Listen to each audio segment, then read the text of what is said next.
Hello and welcome developers, my name is Shay and this is another episode of Shay Develops. Today we're going to be talking about multi-dimensional arrays in Java. Now if you haven't seen our video on Java just arrays regularly, you should probably go back and watch that because we're going to be creating some regular arrays and this is going to be building on that last video. Now we're going to build something a little different than normal. I'm not just going to just throw some code up on the screen that doesn't really do a whole lot. We're going to create a averager that's you can input some student names and input their grades and then get the average of the grades of the students, right? Now it's not going to be user inputted, we're just going to code it in, but we will be building upon this later and using the scanner utility that is built into Java to taking user input on the command line. But that's in another video. That won't be in this one. But for now, let's go ahead and get started with building our grade average thingy. All right. So first, we're going to create a string array. This is a basic array. Call it students equals, and let's give it a couple of students. Shay and Timmy. All right. Now the next is we need an array that can store the grades. But if we just pass a bunch of grades that don't really relate, then we won't know who to kind of relate them to. So instead of doing it like this, I'm going to remove that. We're going to do new string and we're going to say 2. And then we're going to say students equals, oh, my mistake, students, open and close curly, square brackets, equals, and then our first student, Shay, and students, Timmy. So that way, we can see that the index is 0 and 1 of these students, and that's going to kind of act like their student ID or whatever, so that way we can relate them to our scores that we're about to put in. So for these scores, we're going to use, well, first we input the data type, and then we use a double square bracket that indicates that this is a multidimensional array, which is really just an array within an array, and you'll see that here in a minute as we create these multi-dimensional arrays. So you could just do grades equal, and like we did earlier, you could do something like this.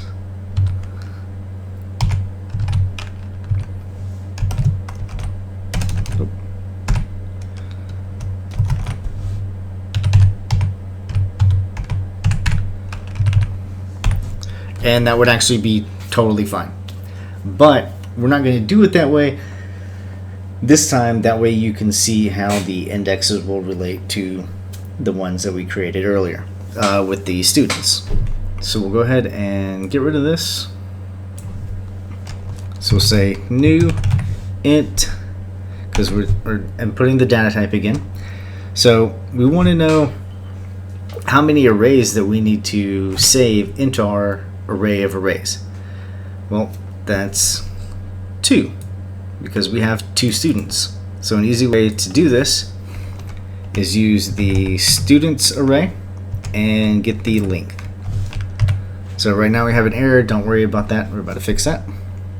And like I mentioned, well, I haven't mentioned yet, but we're going to store 5 grades because I don't want to write too much code here.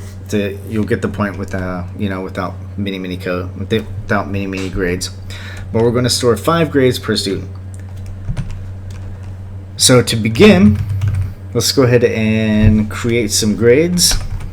0, and 0. Now be equal to, let's say Shay does pretty bad and he does a 56 on his first grade. No big deal. But that's how we specify what value within the multi-dimensional array that we want to get. So or we want to set or get. But so you see, this is the first array, which is students, which is based off of Shay. I mean, it's not really, you have to do that in your head. It's not like in no way related like with the code. But then we're passing it the very first value in that array. So then as we create more of these, they're all going to be with the same 0 index on the left, and the index on the right is going to grow. The last one should be 4. So say Shay does good on his next test, okay on the third, kind of bad on that one, and does very well on the last one. All right. Now we've inputted all the grades that we're going to be using for Shay. So let's now input the grades for our next array.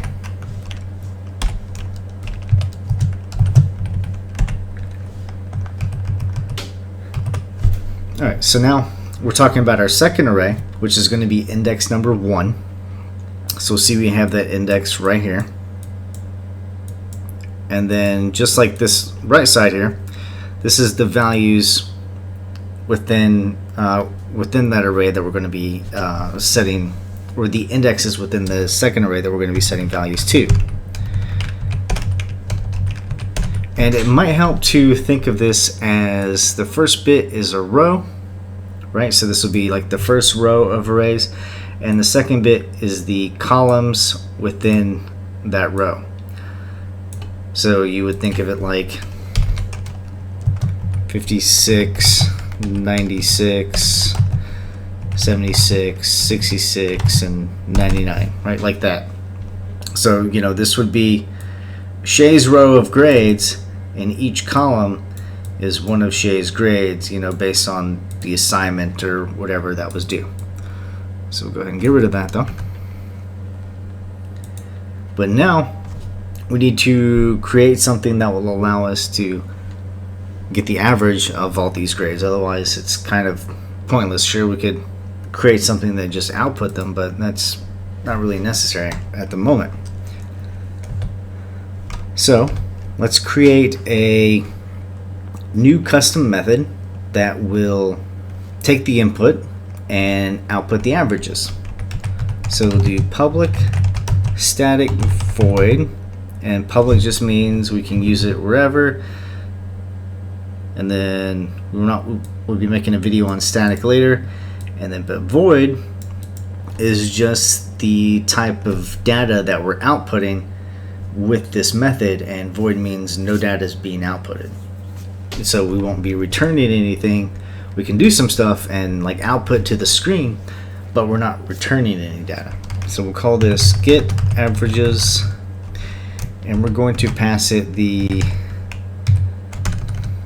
a string array of students and an int multidimensional array of our grades. So the first thing we want to do is create another integer of average, set that equal to 0, and another int of sum, set that equal to 0. And then to go through our arrays, we're going to use the for loop. Now we talked about this earlier. We could also use the for each loop, but for some other, we're going to use the for loop in this one. So how many times do we want to iterate through this? Well, we want to iterate it through each student. So that would be students.length, like we used up above. So that'll iterate through this 2 times. And then we'll set our sum equal to 0. Otherwise, we're going to get an error. Not an error that you would like see displayed to the screen, but like once it does the math, you'll see that, hey, that's not right. And as a matter of fact, we'll go ahead and keep that commented out for now so you guys can't see the error. And then we're going to use a nested for loop. So it's just another for loop within this for loop. And notice our counter is now j rather than I. and we're going to pass it grades I, and that's going to correlate to here. So within, while I is 0, we're going to be talking about Shay, and then while I is 1, we're going to be talking about Timmy. So grades index of I dot length, so it's going to be talking about, like I said, this first array, and then how many values are in this the first array that it's holding. But that's why we use the, I said, grades, and then the index I dot length on that one. All right, so let's actually go ahead and start doing some math. So we can do sum plus equals grades I J, and that is going to get the value of, this will be I and this will be J. So if I is 0 and J is 0, we're going to get 56. If I is 1 and J is 2, we're going to get 66. All right, so hopefully you're following along with that. And now we're going to go ahead and get the average. So average will equal the sum divided by grades I dot length, because in order to find the average, you add up all the values and then divide by how many values you have. So how many values we have should be the same as the length of the array. All right, and then we're going to output something to the screen. So we'll do students I, which means this right here, our index, so it'll be Shay or Timmy. Like I said, and this will work with even bigger arrays. So if you wanted to add another student with some more grades, you could totally do that, and this will still work. All right, let's finish out our output though. Concatenate this string here. Average is plus average. And then now the last thing we need to do is call our getAverages method. So getAverages, and the first thing it wants is a string array. We're going to pass it that, called students. And the next thing it wants is the multidimensional array of an integer data types. We can call it grades. And that should be it. Now, also note though, this is a data type of int, so I can't be adding a 66.6 or 36 or whatever, or I can't add like a string value here. Like none of that will work at all, give me an error, so you have to stick with the same data types. All right, and then we're going to run this. And we'll see Shay's average is 78 and Timmy's average is 144. Well, that's not right, is it? And that's because we're not resetting sum equal to 0. So while sum is set equal to 0 here, whenever we go through it on the second value, it is taking the sum of what it already has and then adding that to the next student, and then dividing by less grades than what it has, so it's going to get an even higher GPA. So to easy fix, uncomment that, run it again, and boom, we got Shay's average is 78 and Timmy's average is 66, because it's all 66. I forgot to change these. We'll just make these different here.